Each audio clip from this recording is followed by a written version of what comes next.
Entonces, dentro de los procesos, en todos los procesos, nosotros vamos a enfrentar con estas dos situaciones. Algunas situaciones en las que hay prueba que debemos constituirla o prueba que debemos establecer durante unas etapas previas del proceso antes de llegar a una audiencia probatoria, donde, como sabemos, pues es una audiencia donde se evacúan los medios de prueba. Hay algunos medios de prueba que deben de hacerse antes, y esos son los que involucran estos dos conceptos, estos dos grandes conceptos de prueba anticipada y prueba preconstituida. Vamos a empezar con la anticipada. Primero entender, bueno, hay que ver algunos conceptos para poder entenderla. Bueno, se entiende que la prueba, pues es la producción de la prueba, ¿verdad? Antes de su momento indicado en el juicio oral. Ya les digo, es una prueba que se produce antes del juicio, antes de la audiencia probatoria, antes de un debate, ¿verdad? Y que se constituye por el peligro o que se establece por el peligro de la prueba o de la posibilidad de que esta prueba no pueda ser reproducida en el proceso. Supongamos que hay una persona que ha sido testigo y está en peligro de muerte. Supongamos ahorita, ¿no? En esta época de pandemia, una persona que ha sido testigo presencial de unos hechos y está pues en el hospital, ¿ya? Y está internado. Entonces hay un peligro latente, ¿verdad? Una posibilidad de que esa declaración no pueda ser llevada, ¿verdad? O que ese testigo no puede ser presentado ante el juicio o ante la audiencia probatoria. Entonces necesitamos ese testimonio porque es determinante para resolver los hechos. Se puede practicar esa prueba antes del juicio y a eso se le va llamando prueba anticipada, ¿verdad? También se le llama pues aquella practicada antes del juicio con la intervención del juez. Eso sí, tiene que intervenir el juez, ¿verdad? Y en condiciones que permiten la contradicción.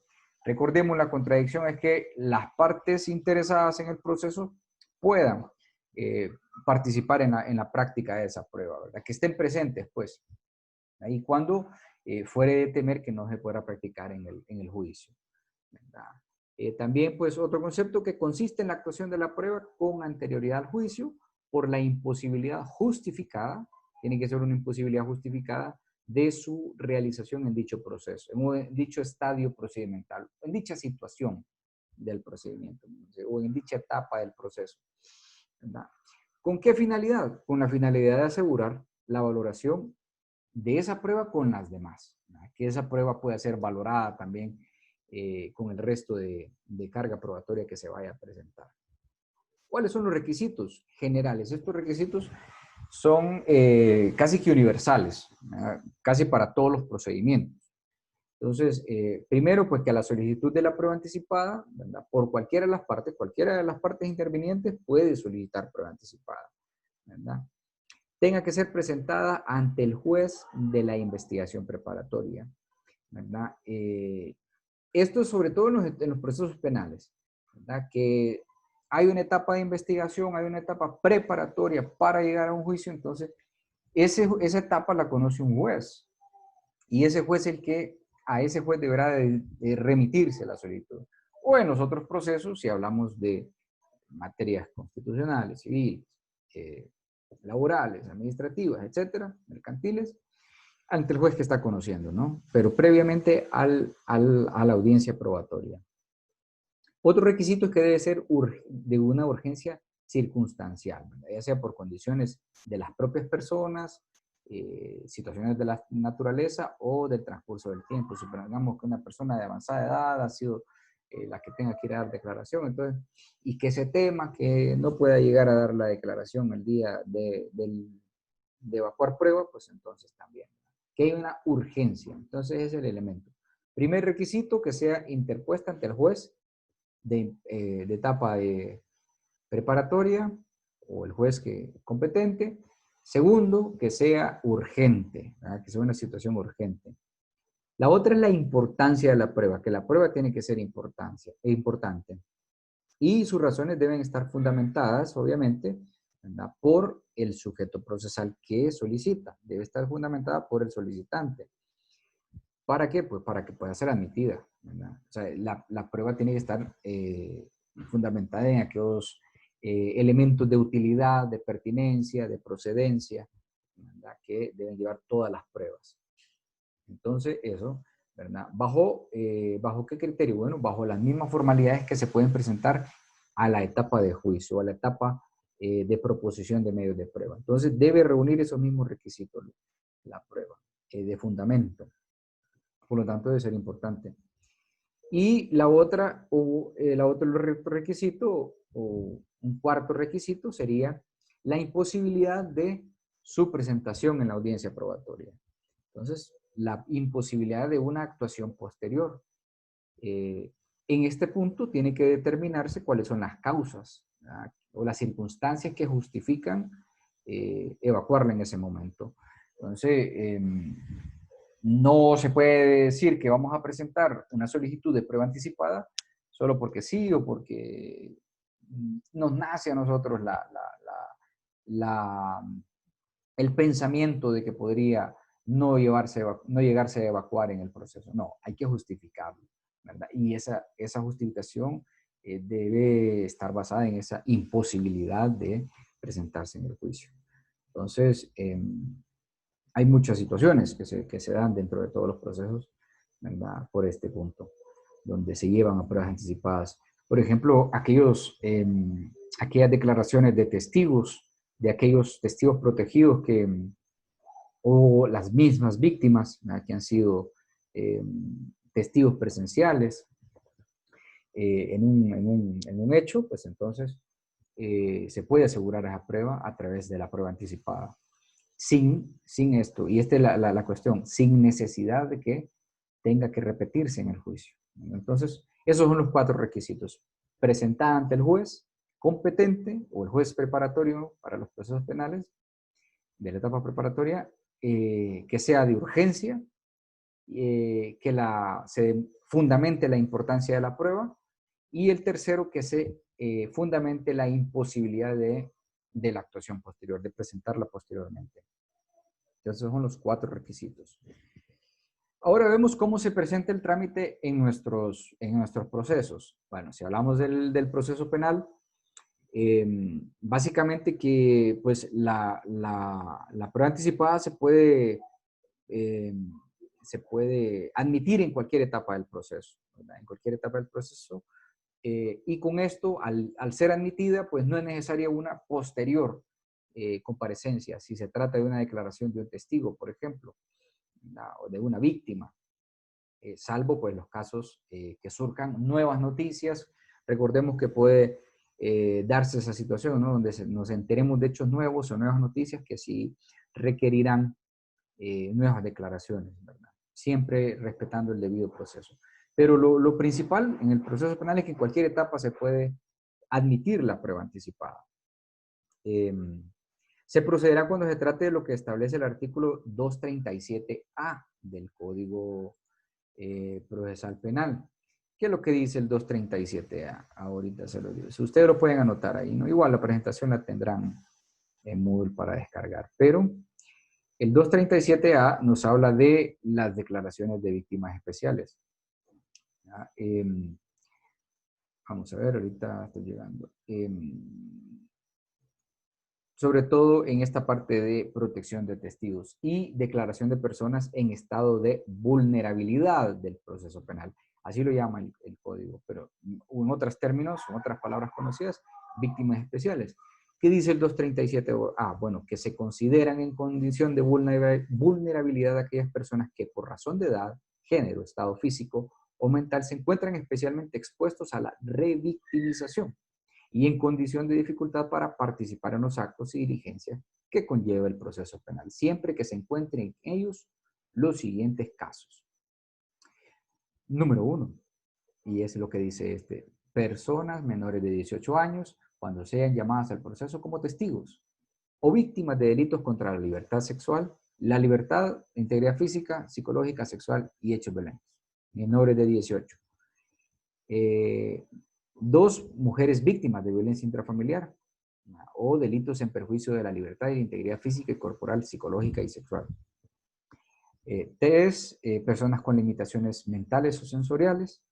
Y cuatro, las víctimas o testigos en los supuestos de extorsión y asociación ilícita.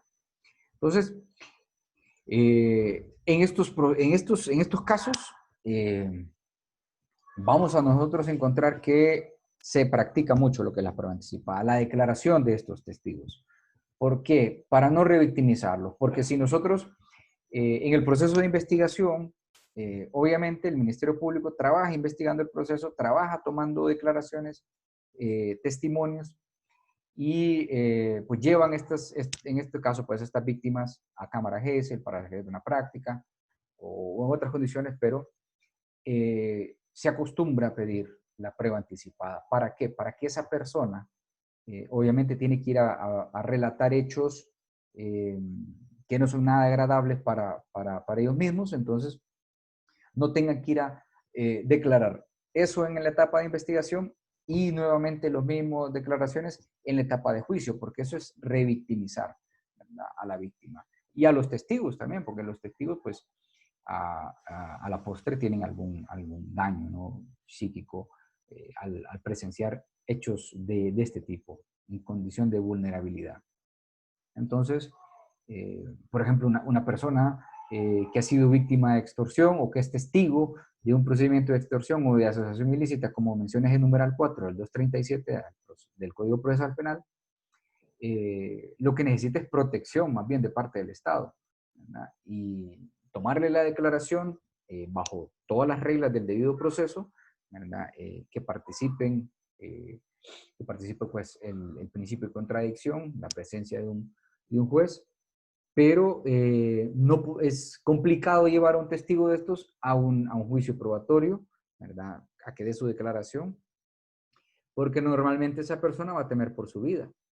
Sabemos cuáles son todas las implicancias que tiene este tipo de actividades, ¿no?, como la extorsión o la actividad de crimen organizado, de asociación ilícita.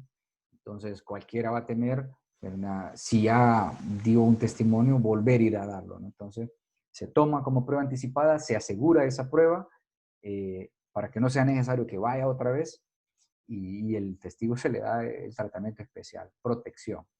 En muchos casos, bueno, pues la protección de testigos en nuestro país es un poco complicada, como casi todas las cosas, pero lo que corresponde es incluso a veces hasta cambios de identidad, ¿no?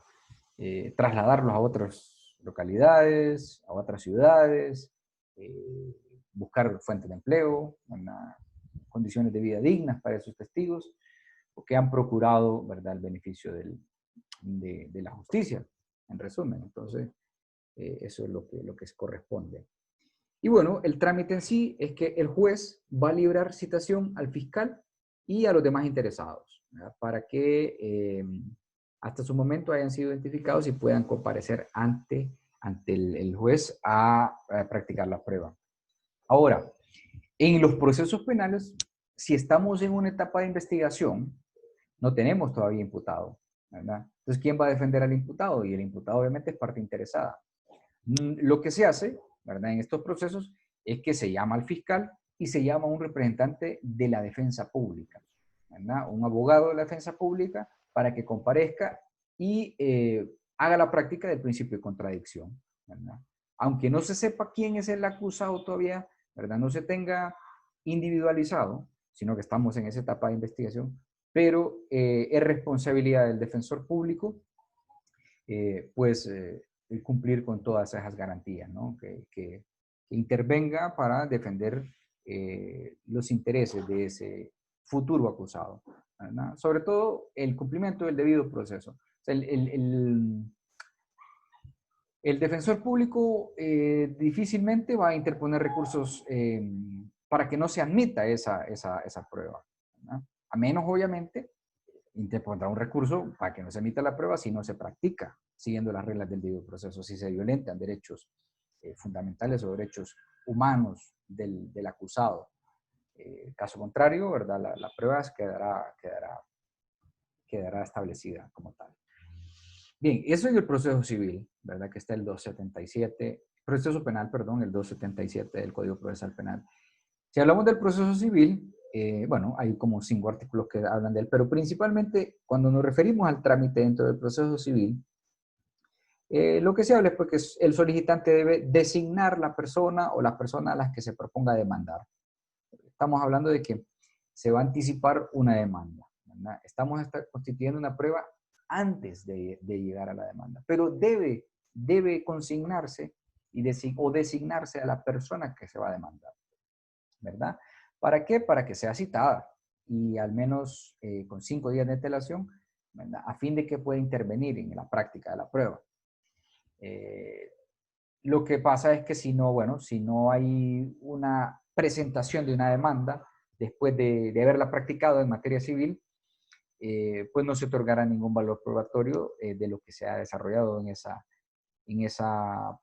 prueba anticipada si transcurre el término de un mes. Es decir, que si practicamos una prueba anticipada en materia civil hoy eh, y dejamos transcurrir un mes y presentamos la demanda en septiembre, ¿verdad? Entonces esa prueba ya no tendrá ningún tipo de valor, ¿verdad? Salvo que se pruebe o que se acredite que por fuerza mayor o por caso fortuito no se pudo presentar la demanda. Entonces ahí sí que se integrará esa prueba anticipada al proceso y podrá ser valorada con el resto, ¿verdad? de las pruebas. ¿Sí? Pero básicamente ese es un trámite expedito, es rápido. Igual en el proceso penal. En el proceso penal se hace la petición de prueba anticipada, inmediatamente el juez resuelve la admisión de la solicitud y se manda a citar. Cita inmediatamente a las partes interesadas, Ministerio Público, Defensa Pública, y se incorporan a la práctica de la prueba. Eso es lo que pasa. Bien, ¿qué pasa en la prueba anticipada? Bueno, es una audiencia, ¿verdad? Se desarrolla una audiencia, como si estamos en una audiencia probatoria, a fin de evacuar únicamente esa prueba, obviamente, ¿verdad? Y la audiencia de prueba anticipada se desarrolla en un acto público. Recordemos que todos los actos procesales son públicos, ¿verdad? Con la participación de los sujetos procesales interesados. Deben ser, Abogado, disculpe. dígame, ¿sí? Buenas tardes, abogado.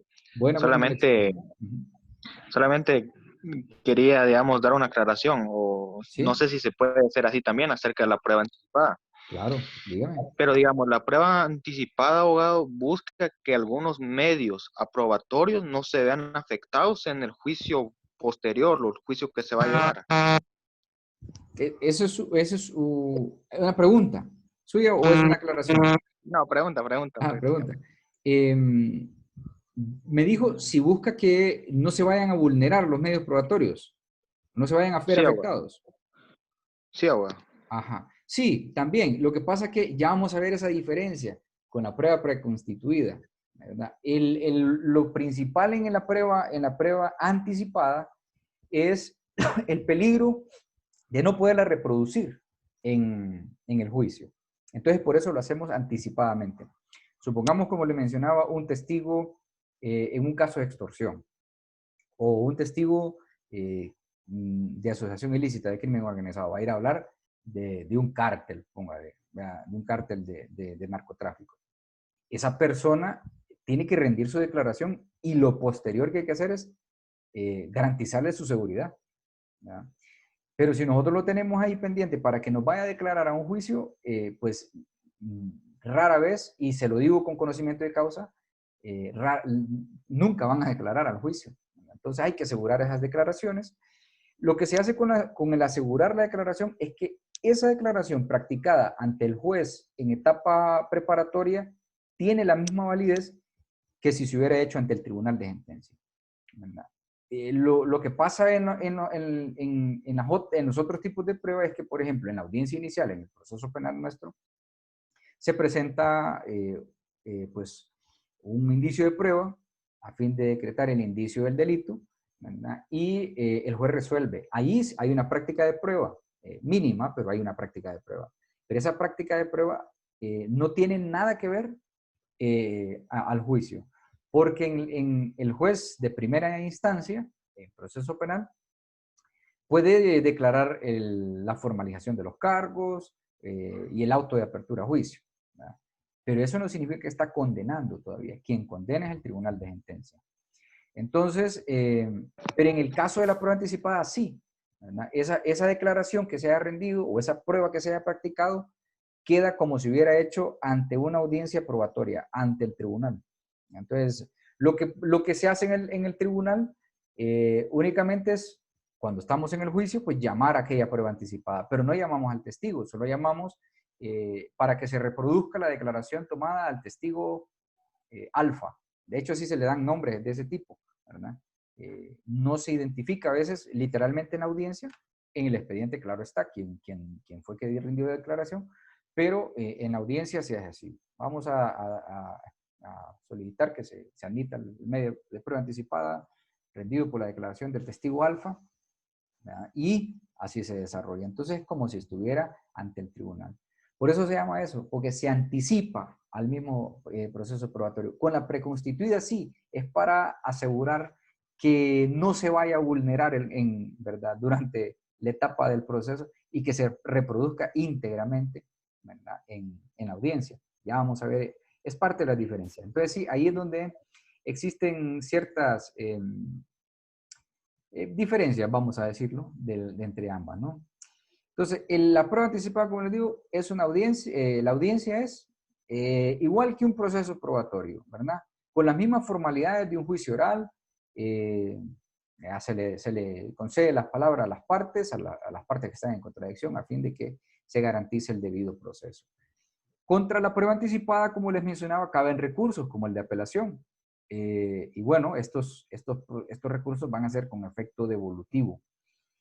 Eso significa que se suspende pues, el trámite principal de investigación. En materia de recursos, pues hay dos efectos, suspensivo y devolutivo, ¿verdad? Si es con efecto suspensivo, es decir, la resolución de esa se suspende hasta la sentencia final, ¿verdad? Se sigue el proceso, pero en este caso, como estamos hablando de un efecto devolutivo, se para el proceso y hay que esperar que se resuelve de esa prueba anticipada para continuar con el proceso. Entonces, eso es lo que sea, pero cabe el recurso de apelación a la prueba anticipada. ¿Cuáles son los principios de la prueba anticipada? Pues son 4 básicamente. Número 1, la necesidad de la prueba, que necesitamos evacuar ese medio de prueba. Segundo, que debe existir una comunidad de la prueba, es decir, que la prueba es común para todas las partes, ¿verdad? La prueba, si bien puede que la solicite el Ministerio Público o en el caso de las otras materias, la solicite el demandante o la solicite el demandado, es una prueba común, que todas las partes la hacen suya. La prueba es pública, recordemos, la audiencia se hace con los principios de la publicidad. Entonces, ese principio de la publicidad de la prueba para esta también aplica. Y la prohibición, otro principio es la prohibición del juez de aplicar el conocimiento privado. El conocimiento, recordemos lo que nos decía el doctor Michel Torufo, no puede el juez aplicar un conocimiento privado particular, sino que es, es nada más para el desarrollo de la prueba misma, para que sea común a las partes y que sea incorporada al proceso en la etapa probatoria. Esos son los principios. Bueno, hoy empezamos a hablar de la prueba preconstituida. Respecto de esta, pues podemos encontrar varias definiciones doctrinales, ¿verdad? Aquí tenemos algunas, ¿verdad? Por ejemplo, Víctor Jimmy Arbulú dice que es una prueba documental que tiene un carácter aseguratorio de los indicios, asegurar los indicios y fuentes de prueba, que bajo determinadas garantías formales, entre las que destaca la posibilidad de contradicción, hacen viable su introducción en el juicio oral a través de la lectura de documentos. Lo que me decía usted, Alexis, nosotros recabamos una muestra en una escena de crimen. Nosotros tenemos un documento que puede ser vulnerado. Entonces, lo que hacemos es asegurarlo a través de una prueba preconstituida mediante, pues, protocolos como el embalaje, ¿verdad? Para que esté segura, para que esa prueba pueda ser reproducida íntegramente en la etapa del juicio, ¿verdad? Por su parte, también San Martín, citando a Hernández Gil, señala que la prueba practicada tanto antes del inicio formal del proceso y cuanto en la propia fase de investigación, ¿verdad? Siempre con las garantías constitucionales, legales, etcétera, ¿verdad? En la medida que sean, pues, para asegurar en sí, que no sea difícil su reproducción. Otro autor nos dice que la prueba preconstituida, pues, es una medida de aseguramiento destinada a la conservación de la fuente de prueba. Entonces, básicamente eso es, ¿verdad? Conservar un elemento probatorio. Podríamos decir que la prueba anticipada es como más para las declaraciones de peritos, de testigos, de víctimas, y la prueba preconstituida es para asegurar los elementos o los indicios de prueba en el juicio, ¿verdad? ¿Cuál es la naturaleza jurídica de este tipo de prueba? Bueno, técnicamente pues no supone algo excepcional, ¿verdad? Algo distinto, algo apartado de los rasgos de las pruebas, ¿verdad? O de la actividad probatoria, ¿verdad? Sino que lo que se garantiza es eso, asegurar que se pueda valorar íntegramente una evidencia dentro del proceso, como les digo. Por ejemplo, valorar el acta de una inspección ocular, ¿verdad? El reconocimiento en rueda, la diligencia de entrada y registro domiciliario, ¿verdad? O el croquis que se presenta, todos los elementos que se vayan a presentar en una audiencia probatoria, ¿verdad? Como propuesta. Entonces ya les digo, lo que pasa, por ejemplo, cuando el perito va a hacer una fotografía en una escena, pues hay que seguir las reglas de la prueba preconstituida para que esas fotografías no sean alteradas, ¿verdad? Sino que sean conservadas tal cual se tomaron en el momento que se llegó a la inspección de la escena del crimen. Ahora con la tecnología, por ejemplo, nosotros podemos tomar una fotografía y modificarla. Si no, recordemos, por ejemplo, esas fotos, ¿no? Que salen tantos memes, y cito esto para ser un poco jocoso, esos memes que dicen, ¿quién me quita a la señora de atrás? Y lo que hacen es ponerla enfrente, o nos quitan a nosotros y dejan solo a la señora de atrás, etcétera. O sea, hay tantas cosas que se pueden hacer hoy con la tecnología, ¿verdad? Que pueden vulnerar la prueba. Entonces, la naturaleza jurídica de la prueba preconstituida es eso, asegurar la integridad de la prueba, ¿verdad? Y que obviamente quede legitimada para que, pues, después de que sea admitida por el juez, pueda actuar esa prueba de acuerdo a las reglas que los mismos procedimientos y leyes establecen, ¿no? ¿Cuáles son los presupuestos? En este caso de la prueba preconstituida, bueno, procede cuando la fuente de prueba es indisponible, ¿verdad? O sea, no se puede, obviamente, una escena del crimen, cuando encontramos un cadáver, no podemos disponer de eso al momento de ir de un juicio, ¿verdad? A la audiencia, porque obviamente es un cuerpo en descomposición. No vamos a poder analizar un análisis, o valga el redundar, ¿no? de ese cadáver o un peritaje forense en las mismas condiciones cuando está el cadáver fresco que en una exhumación, por ejemplo. Entonces, eso, cuando no puede disponerse de ese medio de prueba en el momento del juicio. Distinto de una declaración, testificar que sí, alguien puede, bueno, aseguramos, usted tiene conocimiento de estos hechos, puede ir a declarar esos hechos el día de la audiencia probatoria, el día del juicio. O tenemos un documento, ¿verdad? Que necesita ser analizado, entonces ese documento lo podemos llevar al expediente y exponerlo en el día de la audiencia probatoria o en el día del juicio. Pero esas otras pruebas que son indisponibles, que no podemos disponer de ellas después, pues son pruebas, hay que preconstituirlas, ¿no? Entonces, eso es primero. Lo otro, la importancia de su observación, que radica pues en que a través de la prueba preconstituida se evita incorporar en el juicio oral todas las diligencias realizadas durante la etapa de investigación, ¿verdad? ¿Qué es lo que pasa? Que bueno, en la etapa de investigación es un trabajo arduo el que se hace y no vamos a ir a exponerle literalmente cada cosa que se hizo al juez, ¿verdad? Sino que se le va a decir, bueno, se llegó a la escena del crimen o se llegó a la escena de los hechos y se recabaron estos y estos datos. Y de estos datos tenemos esta prueba, tenemos esta otra prueba. Y esta prueba se analizó de esta manera, ¿verdad? Entonces, eso es lo fundamental.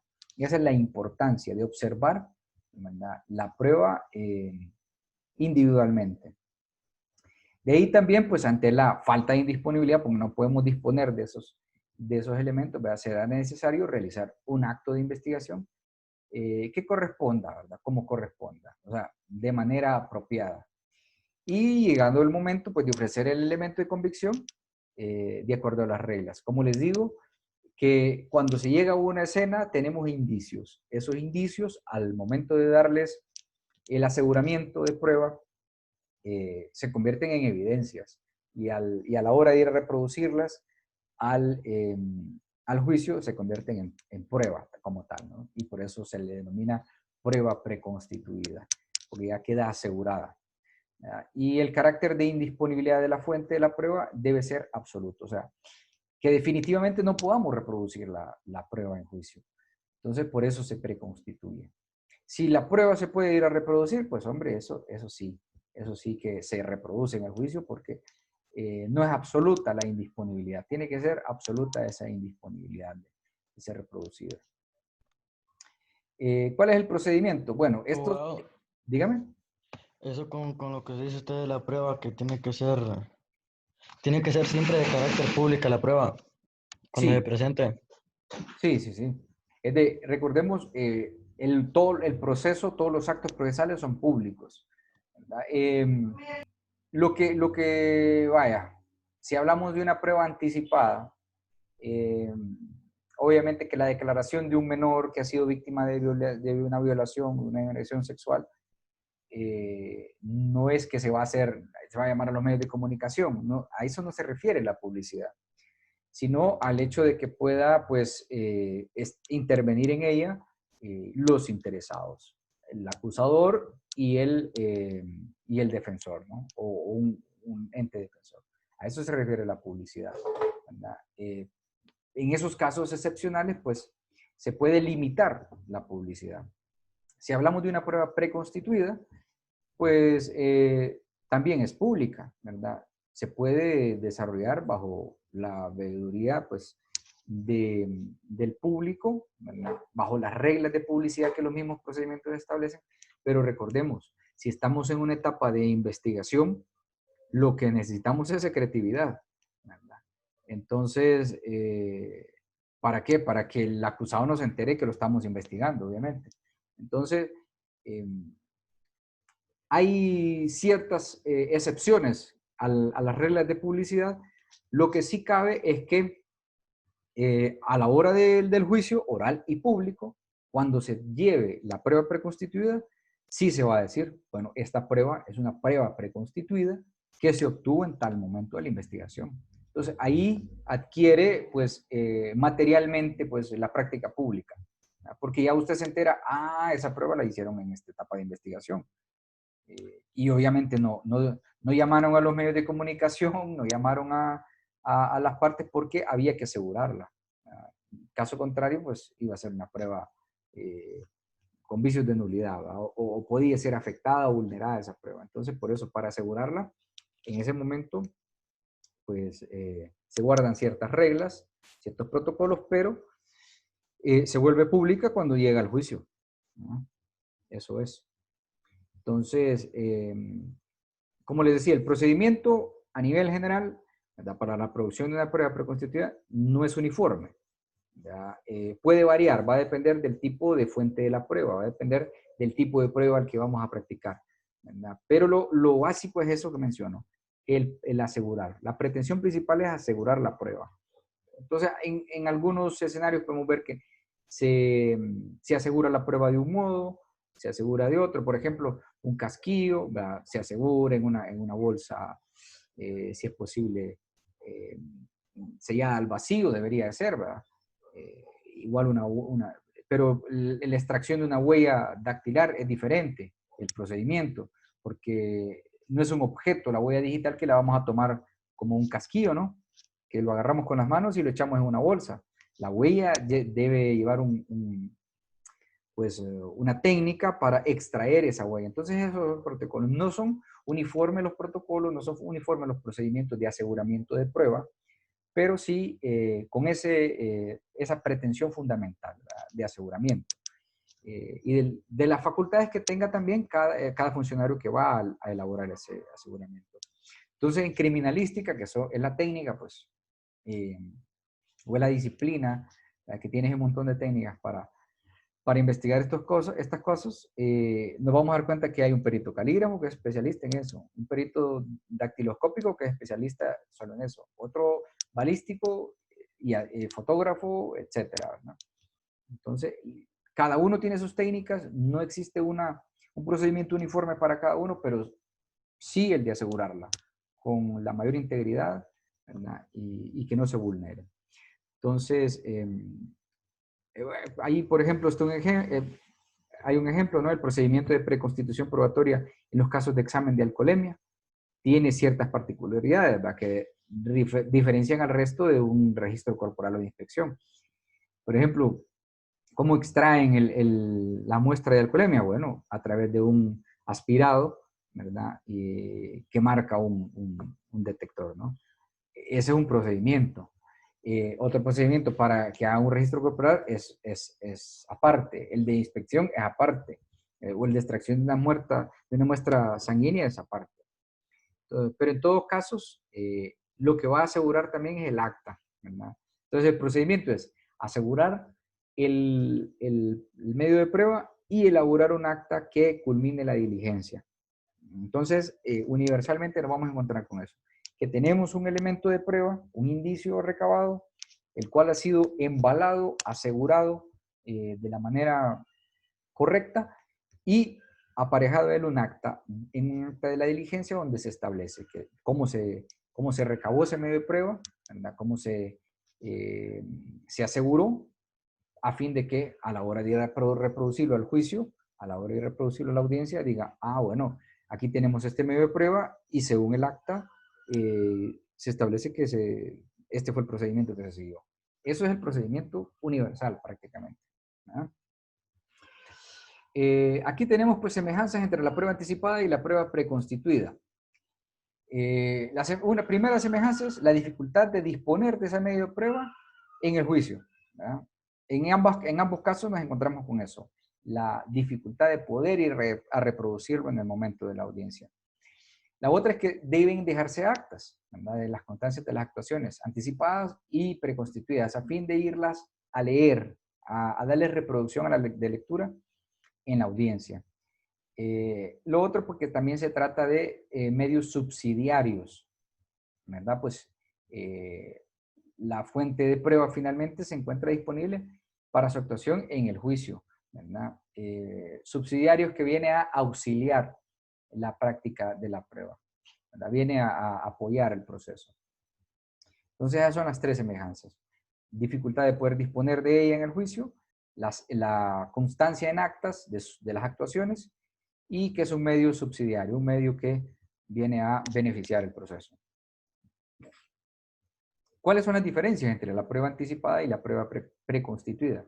Bueno, la prueba anticipada es aquella practicada siempre con la intervención del juez, ¿verdad? Y la prueba preconstituida es aquella practicada pues en la fase de investigación. Esa es una diferencia, ¿verdad? Siempre en anticipada va a estar el juez presente, debe estar el juez presente. Recordemos en los requisitos, ¿verdad? Tenía que solicitarse ante el juez y por lo tanto debe estar presente el juez. Y en la prueba preconstituida no, en la escena del crimen no va a llegar el juez. Quien debe llegar pues es un perito de investigación, un agente del Ministerio Público y asegurarla con las debidas reglas de procedimiento o de protocolos para cada una de las pruebas, ¿verdad? Pero esa es una diferencia. Otra diferencia es que, bueno, la prueba anticipada se caracteriza por el hecho de que la no disponibilidad de la fuente de prueba en el juicio resulta previsible en el momento de que se solicita la práctica. Obviamente, cuando nos enteramos de un evento como lo que establece C237A del procesal penal, ¿verdad? Una víctima especial, podemos prevenir, podemos anticiparnos o podemos, como dice el término, ¿no? Ser previsores de que ese medio de prueba no se pueda reproducir en el juicio. En cambio, en la prueba preconstituida, es que sabemos de antemano que no se puede disponer de ese medio. Del cadáver, no vamos a disponer del cadáver para poder analizarlo en el juicio, sino que sabemos por la naturaleza del casquillo, de la huella, sabemos que ese tipo de elementos son fácilmente vulnerables y que definitivamente no se van a poder disponer de ellos en el juicio. Entonces, por naturaleza lo sabemos, ¿no? Entonces, por eso se preconstituye como tal la prueba. Y la última diferencia sería que la prueba anticipada debe ser actuada con los requisitos que le corresponderían a cualquier prueba practicada en juicio. Recordemos, se da en una audiencia probatoria, una audiencia con las mismas garantías de la audiencia probatoria, ¿verdad? No basta simplemente con la presencia de un fiscal, sino que también pues, debe efectuarse con el principio de contradicción, citando a las partes para que lleguen, ¿no? a asegurar el debido proceso. Y las pruebas preconstituidas, en cambio, pues no requieren ni presencia de juez, ni emplazamiento de parte, ni citación de parte, sino que se recaban en el momento, en la escena, ¿no? Así que, bueno, esas son las dos pruebas, ¿verdad? Abogado, dígame, Diana. quería hacer una pregunta para ver si le logré entender. Hágala. Entonces, por ejemplo, cuando una persona sabe que va, por ejemplo, en un juicio va a haber un testigo y este testigo tiene etapa terminal de cáncer, por ejemplo. Entonces, aquí se aplica la prueba anticipada. Es correcto. ¿Verdad? Es correcto. Y cuando lo que usted mencionó sobre la autopsia de un cadáver, se va a aplicar la prueba preconstituida. Así es. Ahí usted lo tiene claro. ¿Por qué? Porque con el paciente de cáncer terminal, como usted menciona, se prevé de que muy probablemente a la hora de la audiencia probatoria, esta persona o haya fallecido o no esté en condiciones de poder ir a declarar el juicio. Entonces aseguramos la prueba. ¿Cómo? Anticipándonos, ¿verdad? Y por eso se lo solicitamos al juez, ¿verdad? Y el juez manda a citar a las partes para que vayamos a tomar la declaración. En cambio, en la otra no, ¿verdad? Vamos a preconstituir una prueba por el hecho de que sabemos que no vamos a disponer de ese cadáver para írselo a poner allá en la mesa donde el forense hace el análisis de un cadáver, ¿verdad? En la audiencia del juicio, porque no es posible, ¿verdad? Entonces la preconstituimos, hacemos el análisis, se asegura y queda preconstituida. Por eso se llama preconstitución, ¿verdad? Que ya está constituida, ¿verdad? Previo a la etapa probatoria. Y la otra es, nos anticipamos, ¿verdad? Somos previsores, anticipamos de que no se va a poder producir por causas fundamentadas, entonces la anticipamos. Lo tiene claro con esos dos ejemplos, Diana. No sé si alguien más tiene algún... Gracias, abogado. No, de eso se trata, de eso se trata. No sé si alguien más tiene alguna duda al respecto.